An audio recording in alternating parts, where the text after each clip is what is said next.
we can, I know you're going to be busy doing stuff, so we can always touch base after the broadcast and say, hey, everything worked great, or hey, no, we ran into issues, and we can hit the drawing board. Well, listen, when we go live, I'll either thank you or yell at you, so it'll be recorded. I think that's fine. That's fine. You feel free to do that if need be. But you're live, so I'm going to dip out of here. Okay, cool. Thanks. Bye. All right.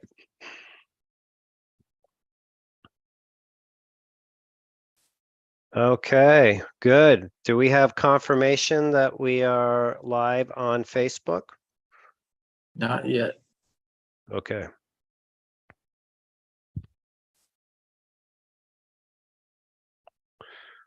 And I'll check YouTube here. YouTube has asked us to go live. That's good. We're live now. Okay, good.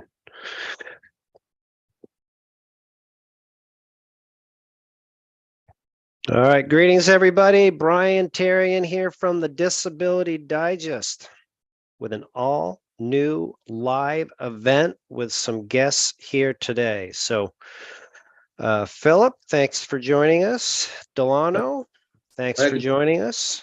Yeah. Thank you. Yeah. For those of you that are out there, Philip has been helping and working with us here at the Disability Digest to answer questions and help people understand how to get, keep, and maximize their business along with us. So he is participating with us on behalf of himself and his Facebook group. So wonderful to have you, Philip. Glad to be here. Yes, like that color shirt. Thanks for having us. Green means go. And then, yeah. And then for the first time here ever is Delano, who is new with us. And we had him get in the hot seat here today because Jam, I expect she's on vacation, but I'm certain she's watching this, is out. So Jam and Dog Cassie are on break. Delano, thank you for helping out today. Of course. All right. Good. So we're going to roll through the main topic of getting her done here today, as you may have seen in the thumbnail, which pertains to dealing with the Social Security Administration in today's environment. Some of the common questions that we see, and Philip, perhaps you can echo or chime in on this, is, how long does it take? I've been waiting for 10 months, 12 months, 16 months, 18 months. I sent in my continuing disability review and I haven't heard anything. I tried to call Social Security and no one answered. I spoke with somebody at Social Security and they were, I'll leave the last word off. Yeah. Yeah. It's quite prevalent on the Facebook group that I won't use that word, but just frustration is out of the realm. Right. Yeah, that's for sure. So, I mean, Social Security services, well, there's 67 million people that receive Social Security, and that's about 9 million of them are disability recipients. And so there's all of these people in need of service. So in today's event, we're going to put it in perspective why this is happening, how long the Social Security Administration expects this to happen. What are some of the things that you can do now to once you have a handle on the expectations, to communicate successfully or more successfully with them? And then what are some of the resources that we have for you? And then once we go through that, we're going to take some questions. Delano is going to take questions that are entered on the YouTube side, and we're also broadcasting today on Facebook at the same time. So Philip will, there's some questions I expect that will come in over there. All right. We ready to get going, gentlemen? Yes, sir. Good. All right. So the first thing is, this is what the cause of the problem is with Social Security. And this is direct from the commissioner, Hilo, whose last name I really have a hard time pronouncing, but she's the acting commissioner, very well spoken. She was recently on a podcast, and I've condensed what her hour and 15-minute presentation was.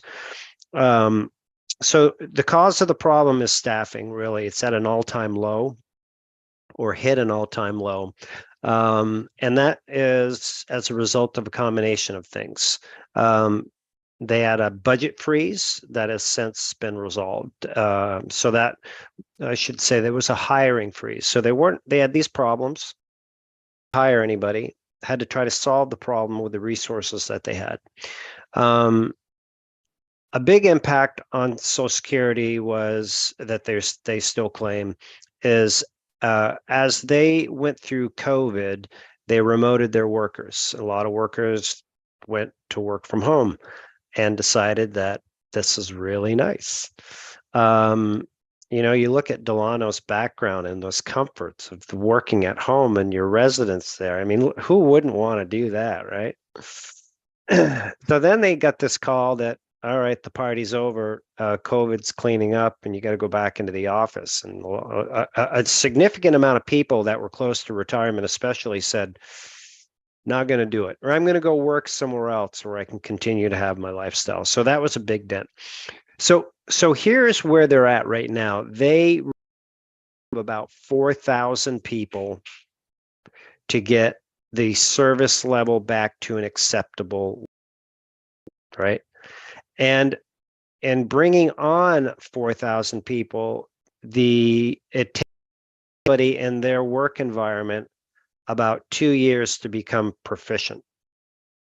I don't know why it takes 2 years, but it takes 2 years. So even if they bring people on now, and it all happened today, 4,000 people at one time, if you have a lot of dealings with the Social Security Administration right now, it's not going to information in a short period of time. So if you know of anybody that is looking at a work where you can get paid consistently, because you get paid from the government, and would like to do some work and make a difference, Social Security could be an answer for them. So check it out. All right. So as far as how you're going to get things done, a few tips. The best tip that I can have going into all this is get the expectations in line. But they do have online self-service. Like you can monitor your in your My SSA account, you can learn a lot about like what you qualify for. I'll just put it on my screen here.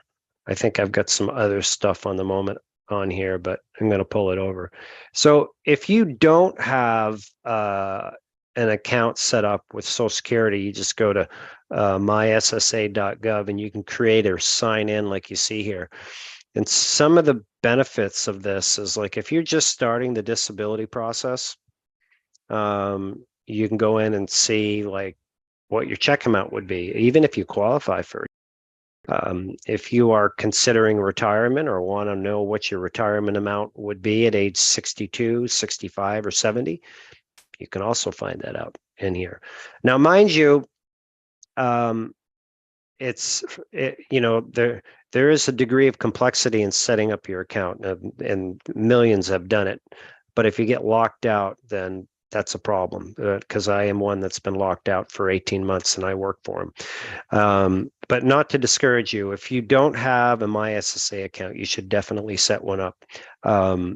And so that you can do as much as you can. Now, if you have applied for disability, going through the process, then this is the best way to monitor your case status. They actually keep it updated really well. And it'll show percentage of completion, not probability of approval, 20 to 100 until they're going to make a decision.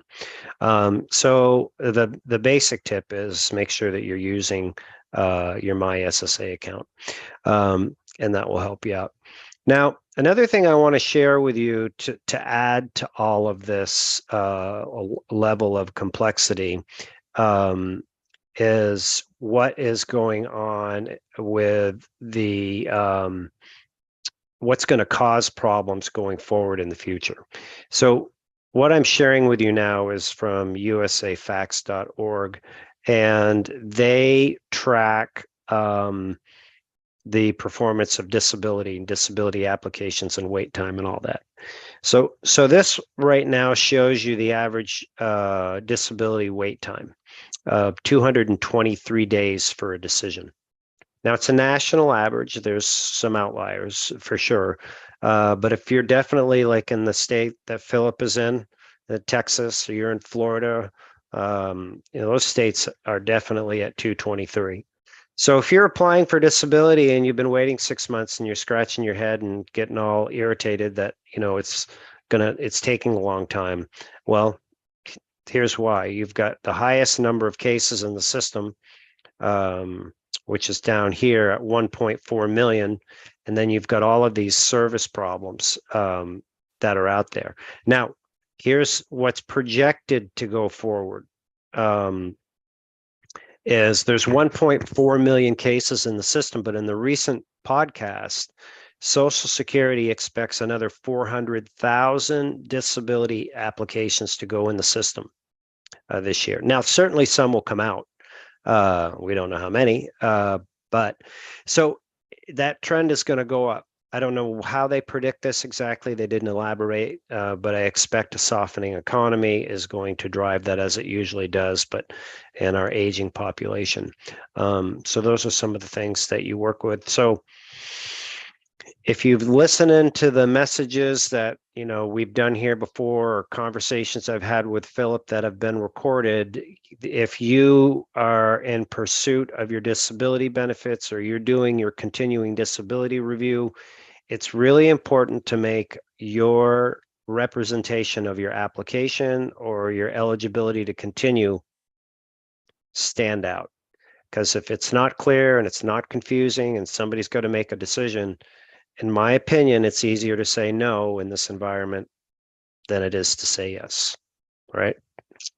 Okay. How am I doing so far, guys? Great. Doing good. That's good. Awesome. All right. A few other points. Of course, we're here to help you at the Disability Digest, and I just want to explain how we can help folks in a general perspective. We do these events that are here for you to learn, connect with others, hopefully have some fun, get your questions answered. That's certainly one. We have over 900 videos on our YouTube channel, and you're welcome to go and sort through those. We're grateful for you doing that. The best way that we can help you is if you work with us as a member here, because when you join us at the disabilitydigest.com, you complete a profile that helps us understand like where you're at. You're trying to get approved, but that information allows us to get you to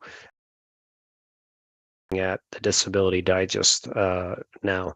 Just clicking this green button and answering a few questions may sound really simple, but it helps us channel the information that we have, so you don't have to sort through all the information. In addition to that, depending like where you're at, maybe it's approved. Maybe you're just got approved, you want to understand how to keep your benefits, or you want to maximize them, then we can get you to the right information, to the right people, to the right support team, to the right support groups that we have, so you can get your answers and save you time and money. There's no charge for the membership here. And most of the services and the videos that we have, there's no charge.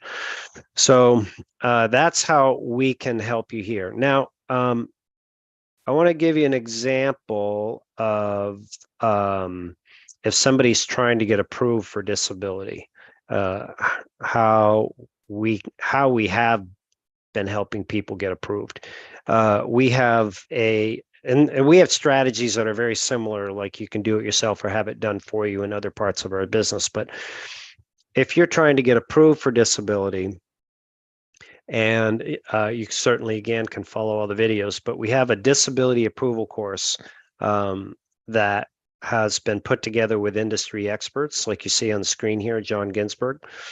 Also, attorney Carl Osterhow, Barbara Mountain. A couple weeks ago, we had attorney James Mitchell Brown out. So they've helped and worked with me to put together a step-by-step process for people to manage their case on their own. And it works fantastic. I mean, we have reports every day of people that have done this on their own, managed it, and saved the legal representation fees. And it's a big part of our business, and we give everything away. It's all in the course. So when you join us, the ideal process is you speak with one of us. We better understand your situation, where you're at, what your conditions are, what your work history is. So we get you into the right section of the course, which would be, maybe you want to file your application. Maybe you've already filed and you're waiting for your decision. It's a whole separate set of things, tasks that you need to do. Maybe you, on step 2, you've been denied and you need to file a reconsideration appeal. There's a whole different set of tasks that you do at that level. And you didn't get approved at the reconsideration, so you've got to go to a hearing, right? So that would be the next step. Ultimately, our goal is to get you down here. I should put this in green, 5, that you're approved. So that's how the course works. Now, many people don't want to do this on their own, or they get down in the process and they're like, you know what, I've tried, I'm not successful. We have a complete legal team here that you could reach out, you could speak with us, and if it's a fit, then we could work with you as your representative, or possibly refer you to somebody that can help you represent your case to get approved. But you have access to the course. Now, if you're listening out there and you're like, you know what, I definitely want to do this on your own, this is perfect. If you're using another representative and you're like, well, how can I still use this? Here's how. This will help you understand from other industry experts, like what should be done at each step of the way, like what you should be getting done, or your representative, attorney, non-attorney, to get your case approved. So you can monitor it through the process. You can call them out, say, hey, listen, you know what?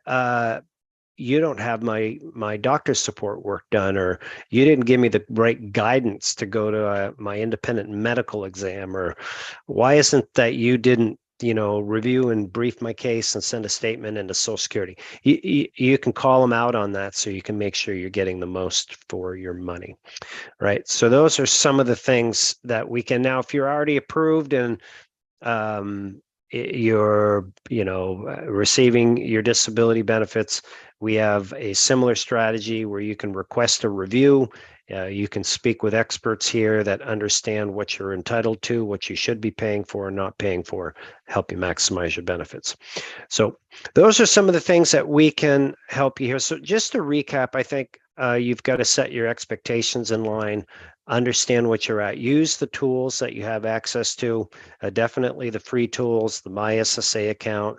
Being here today is also a great way to take advantage of free resources.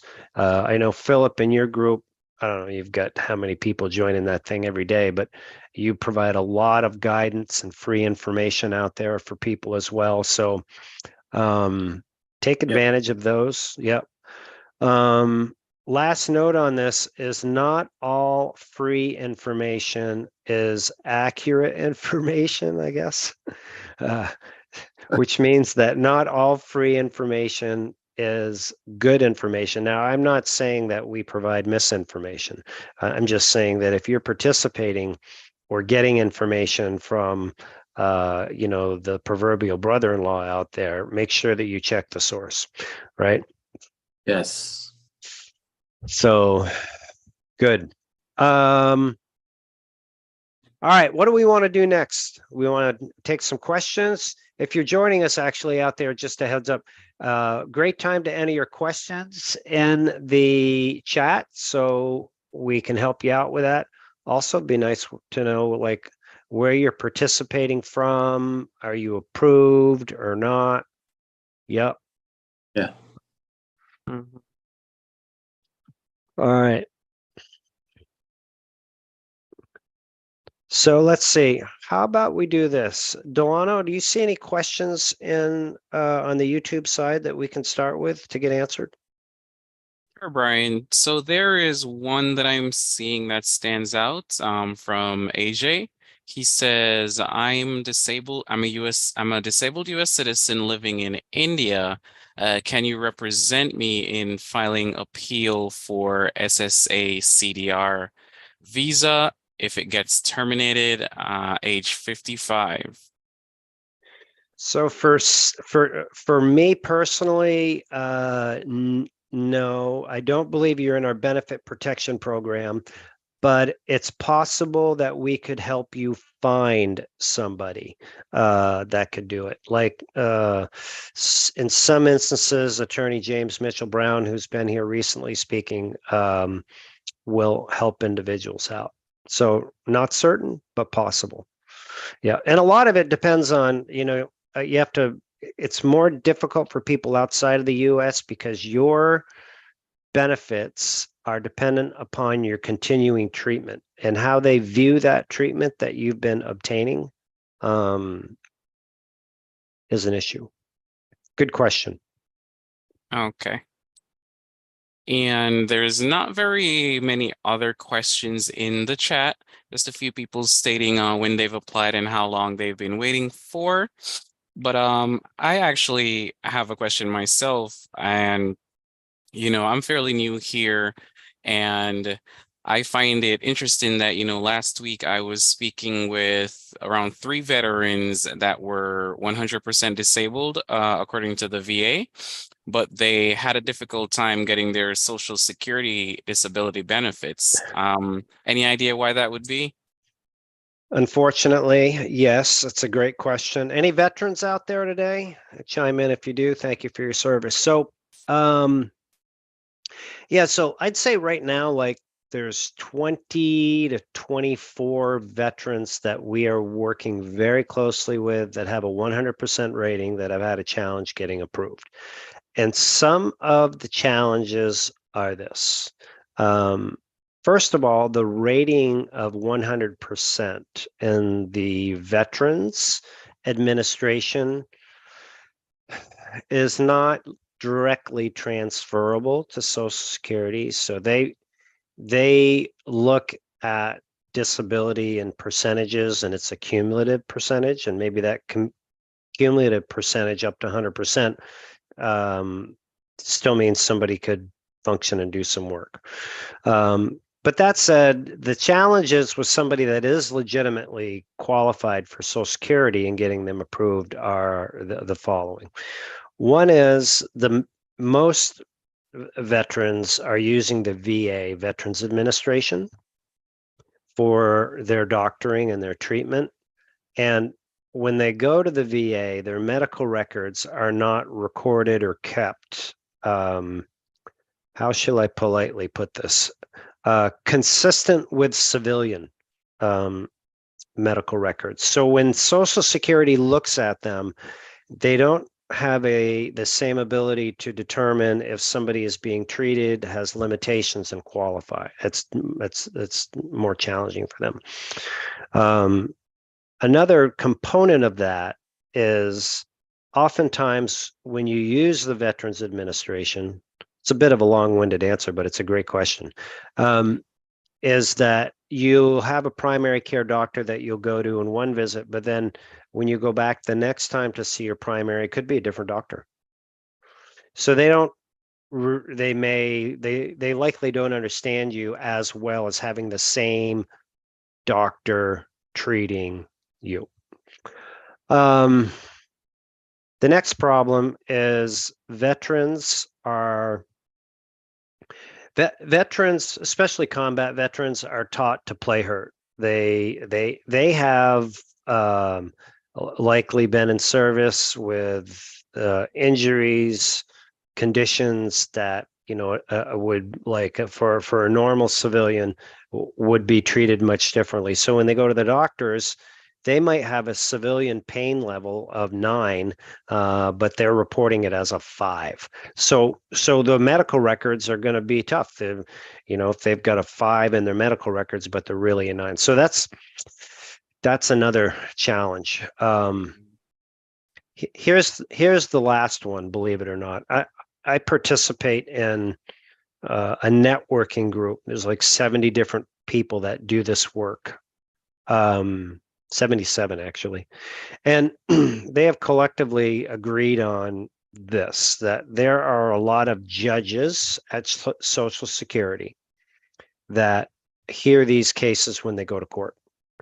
And a high percentage of them, I don't know what percentage of it is, they are ex-veterans that they offer these positions.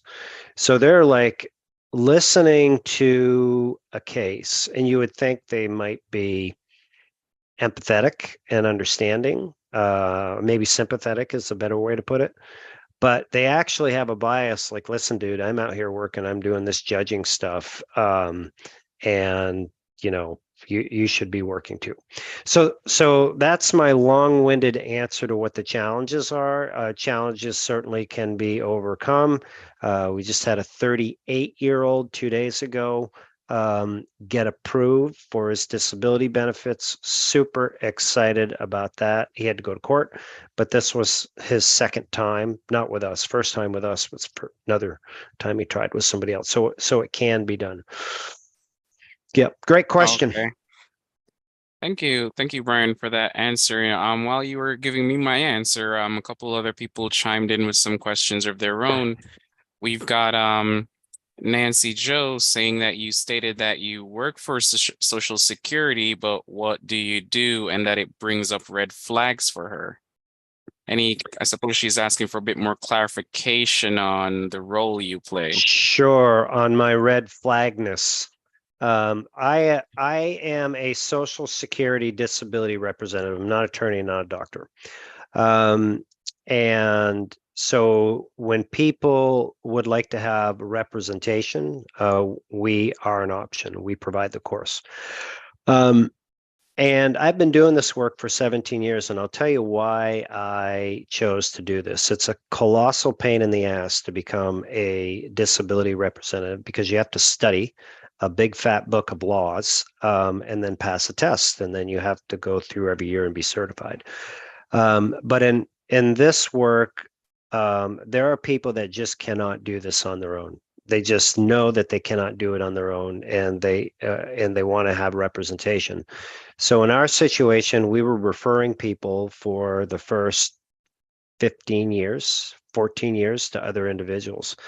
And I really did not, some of them did good work, but I did not, I believe that we could do it better. And historically we have over the last, I know our numbers, I don't say them publicly, I almost did. So I chose to do this, put together a team to represent people that wanted representation. So our model now is we give away everything. You have the disability approval course, you've got this, but if you can't do it or don't want to do it, then we are an option. That's my working relationship with Social Security. I'm not an employee. This is a private business. It's not funded by anybody other than the Bank of Ryan. So that's my story, and I'm sticking to it. Okay, awesome. And we have also Warren Davis saying, I'm 2 years away from reaching full retirement age. Is there a backlog of CDRs that lower the probability of me being reviewed? Yeah, this was talked about loosely by attorney James Brown about CDRs. The local offices have a quota to hit for CDRs. So even though there's a high case level, they are still held accountable for doing a certain number. And my hunch on why they do that is because for the CDRs, for every dollar they spend, they get $7 back because they've taken people off of benefits. So that's why they're pushing those done. That's a good question. Okay. Facebook group here. All right, Philip. Tammy says, somebody told me I could only apply for SSI because I haven't worked since 2014. Is this true? I had to quit because I was always so much pain with my stomach and back, and then my mental capacity wasn't the same, and it hasn't been since. But yet they say I can only apply for SSI. Yeah. My hunch is it's unfortunately true, and I'll explain why. Social Security disability benefits are based on your work history over the last 10 years mostly.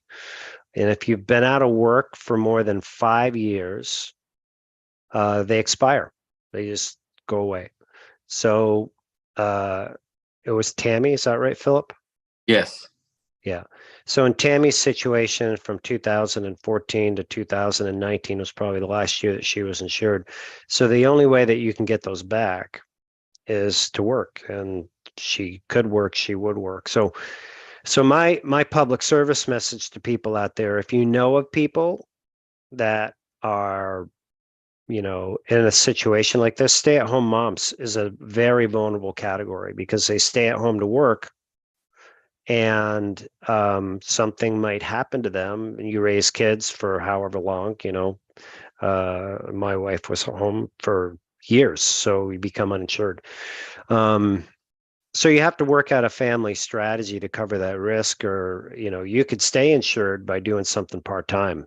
You know, even if you're only earning $400 or $500 a month, it's enough to keep you insured for disability benefits. Yeah. Mm. Is there any possible way to go back in time to file? Say your disability was before. Conceptually, there is, if you can prove that, I'll use Tammy's situation. If she can prove that she was eligible in 2014, like she had medical records with a doctor that is still alive, still practicing, and those medical records support that she was legitimately disabled at that time, it is possible. Yep. Okay, cool. That's all I got right now. All right. Okay. We have a couple more coming in from the YouTube if you could take some more, Brian. Sure. I'm good for a few more minutes. Oh, okay. So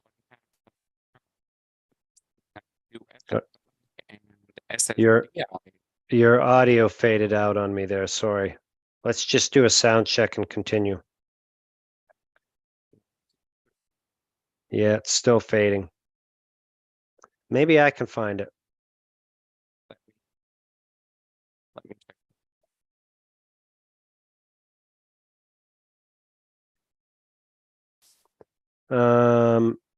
I can take a stab at a few of them until your sound comes back. I don't, yeah. Okay, I see one from Charlene. SSI, SSDI back pay deposits come close together in time. I don't know that actually. Does anybody else know that? If you get a SSI back pay and Social Security disability, do they come at the same time? So actually, I can give you a couple of examples from individuals we've worked closely with that they have received their approval for SSI before they received their SSDI, and they did get back pay for their SSI first, and then their disability approval was later. Yeah. Just give me a shout, Delano, when you're back in action. Okay, we've got another one from Perry. Initial application at 376 days. Oh my God. I wonder what state you're in. SSA shows 90%. So Perry, you could call them and say that, call your case manager, or if you have a representative, have them do it, and just say, listen, I've been waiting 376 days. I really need my benefits. That's why I applied for them. It's way beyond the acceptable level. What can I do today to help you? Or no, actually, is there anything that I can do today to provide information that will help you make a decision. Don't ask for a decision. Just say, is there any missing information or anything that I can do for you today? Because you want to make sure that everything is in the case file before you have that decision made. Yeah. Okay. You're back. Are we good? 1, 2, 3. Fully 1, working? 2, 3. Yeah. Yeah. I just want you to know that I didn't mute you. It was. That's fine. I got it. Hey, everybody, give Delano a shout out for his first day on his live here. He's doing great. Yeah. We have someone else here who I know is waiting for an answer. He had to type his question out in a couple paragraphs here. Edwin Sherry. All right. So he's saying, let's see here. So today I went to the SSA office in Florida to submit paperwork for my initial claim. I know they do a release of information for records, but let's say they don't get all your records back from these providers you put down. Do you know the SSA, Disability Determination Services, makes a decision based off what they receive back from the initial record? And he's got another part here. VA confidential documents make it to the correct place. They're telling him to look for SSA mailing. He called the line. Lady told him, sorry that happened. I can't see if your paperwork was uploaded. And his SSDI claim is 5%. He has the 40 work credits. He's never received the benefits and is in disability determination phase right now. He just mailed off his paperwork to the health administration and they're asking about function, work history, and pain questionnaire. So it seems, I'm not sure if you can pick out exactly what he's asking for in his question. I think I can, but first I want to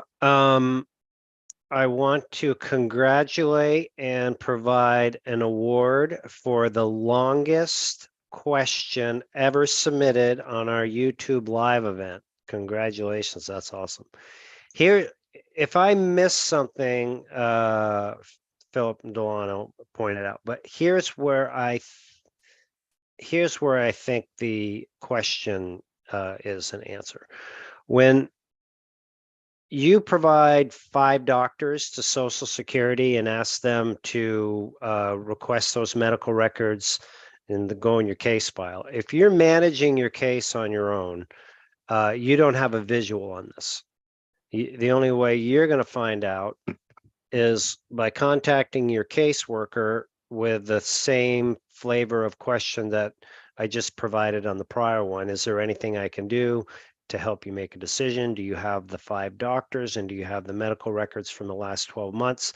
Are there any missing medical records? That's the key right there, right?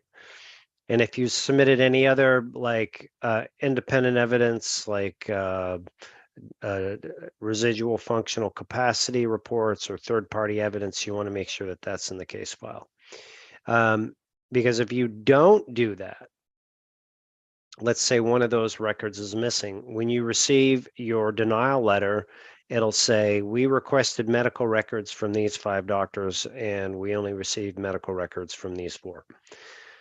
That's one way to do it. Now, if you're using a disability representative, and this is one of the big value points of representation, is that they actually see the case file develop. They have access to Social Security's case file. So it's like a collaborative on it.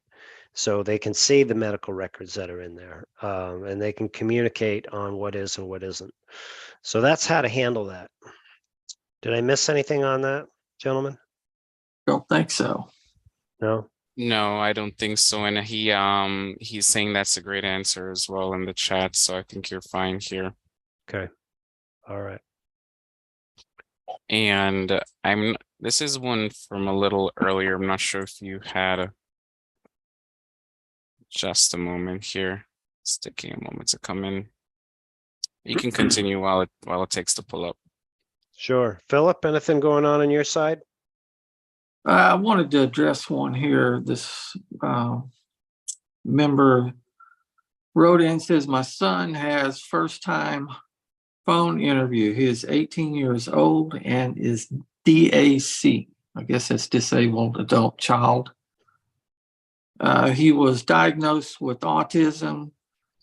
Then he was 3 years as a senior in high school with an IEP. I don't know what that is.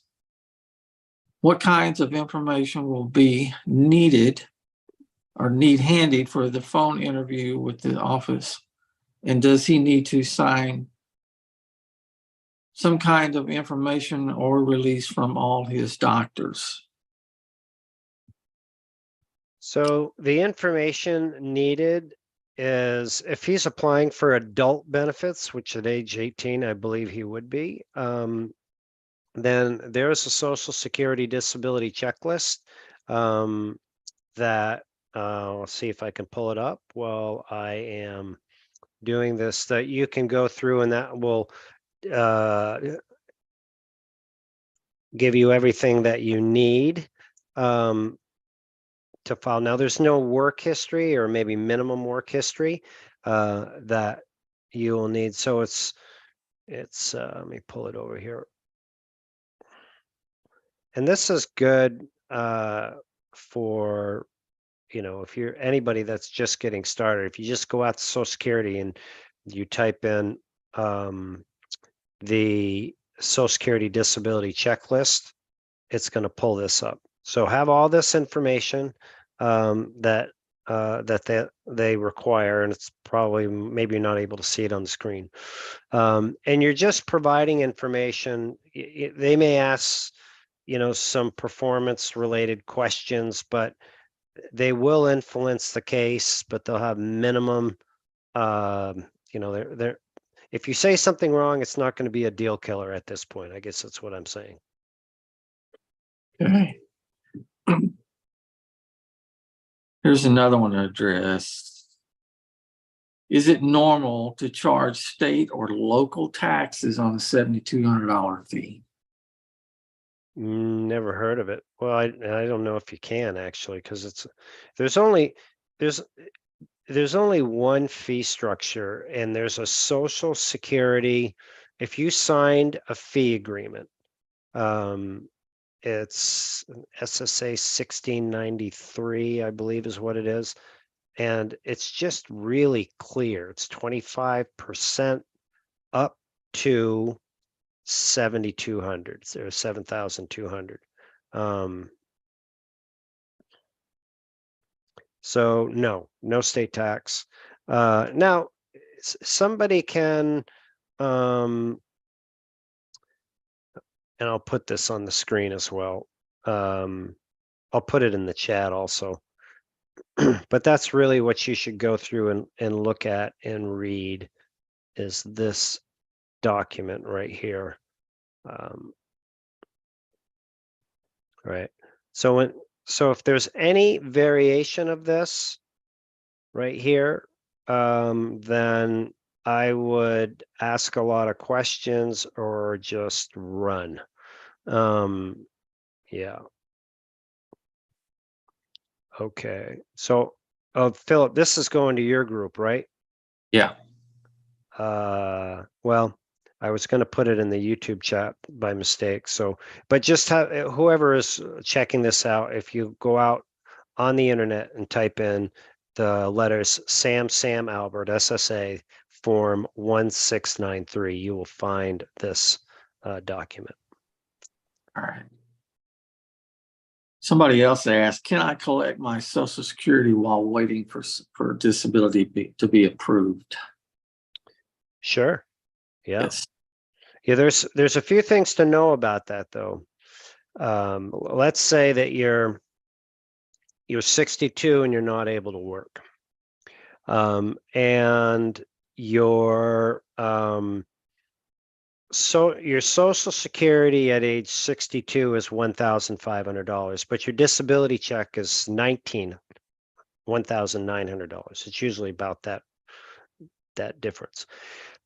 If you start taking your $1,500 early when you get approved for disability, then you'll bump up to the higher amount of 1,900 and you'll get the back pay difference. But here's the catch. If you do not get your disability benefits approved, then you're stuck and you own that lower check of $1,500, and you look at that over a lifetime. So you have to assess, you know, how strong is your case, how much you need the money, all that stuff. Cool. That's some good questions today. Mm-hmm. All right. Do you get back? I think you already answered this one in your YouTube chat, but do you get back pay for SSDI and SSI, or if only one, how is it determined which one? It's an offset. So let's say you get $2,000 in SSI back pay, and then, you know, at a later date, you're approved for your disability and you get, you know, it would be $10,000 of back pay. Well, you've already received 2,000, so you only get the difference of 8. Got it. So here's another thing too, just a heads up on this. If you are one that is like a dual applicant like that, it takes longer for your back pay to be distributed and paid to you, because somebody at Social Security's got to actually figure out the offset, the difference between the two. And it's just a different transaction that if there wasn't the offset. Yeah. Mm-hmm. All right. We have, did you have another one, Philip? No, go ahead, Delano. Oh, okay. We have Tammy on the YouTube asking, do they look at the money that you have in the bank because she had lost 100,000 due to the vaccine and being disabled? For Social Security disability, no. There isn't an asset assessment. For SSI welfare, like any social services program, it's need-based, they would. Okay. I have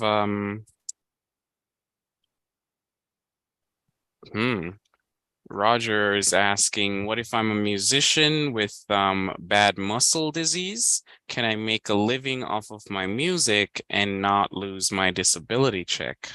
Ooh, this is a good one. So I worked with a, I guess you could call him famous jazz bass player. And I'm going to answer your question. And Chuck was not able to play because his right shoulder, and he was a right-handed player, would lock. So if you can imagine what it's like for a musician to be locked. So he wasn't able to do session work or play live or any of that.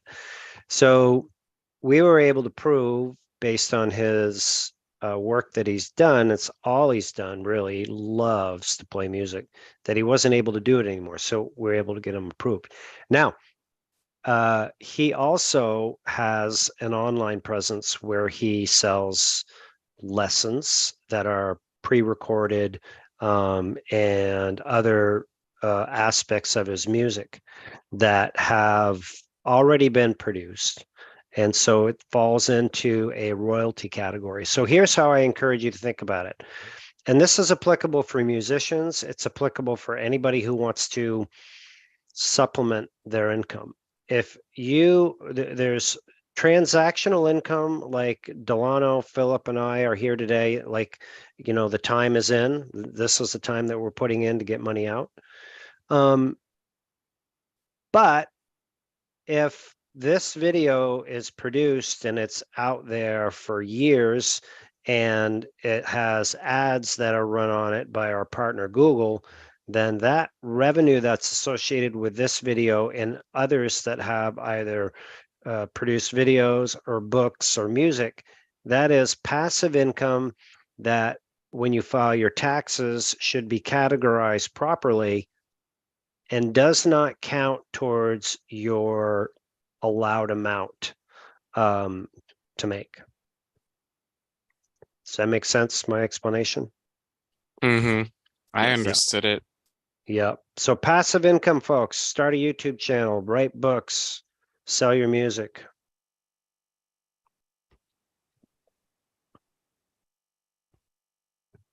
Okay. We have any more? Mhm. 216 people out there today on YouTube. I don't know about on your group, Philip. I can't see that. But thanks for attending our event today. Yes. I think Have one. Go ahead, Philip. I'm done. I'm good. Go ahead, Delano. I think that's it on. Okay. Okay. All right. We'll take one more if we have it. Delano, then It's we'll wrap. a bit of a short one. Jim Shore saying greetings.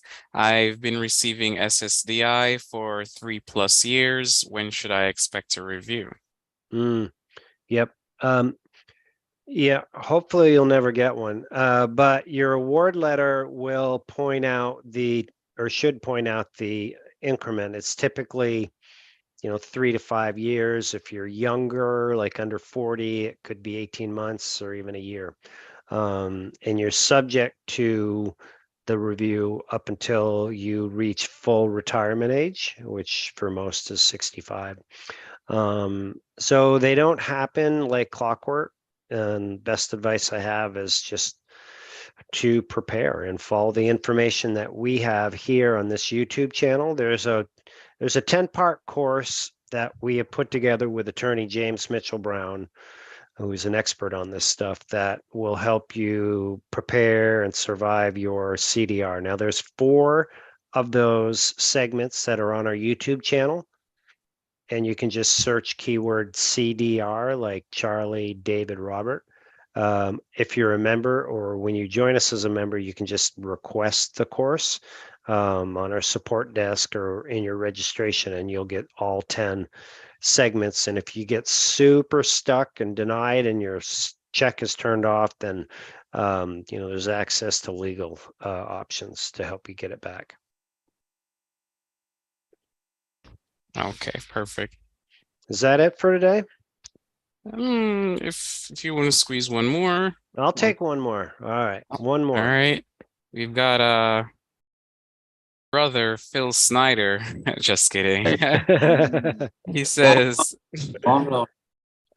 he says, have you helped anyone that needed to be using bilateral canes or crutches to meet a listing? If so, what wording was most beneficial in the medical records? I mean, I'm sure we have. There isn't anybody that stands out. I mean, we've worked with stroke victims, veterans that fall into that category.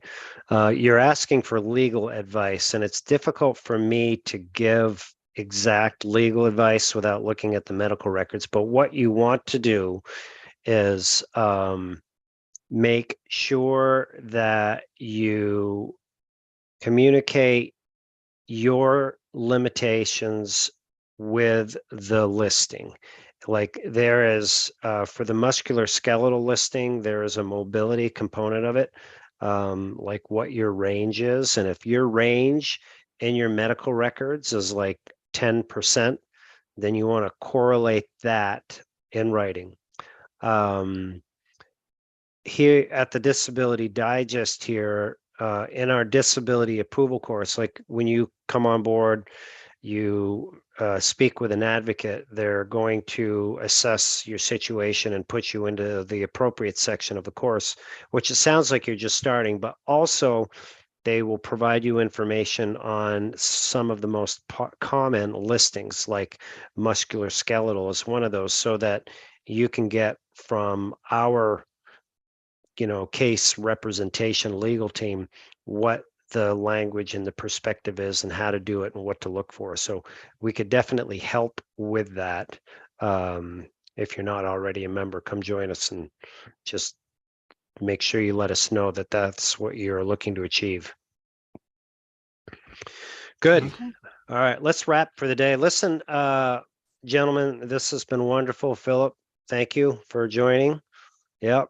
And I think Delano did a good job in his first run, huh? Good job, Delano. Yeah, Thank you. it's not easy. Yeah, Jam, there's some tough tough shoes to fill. So, yeah. Listen, folks,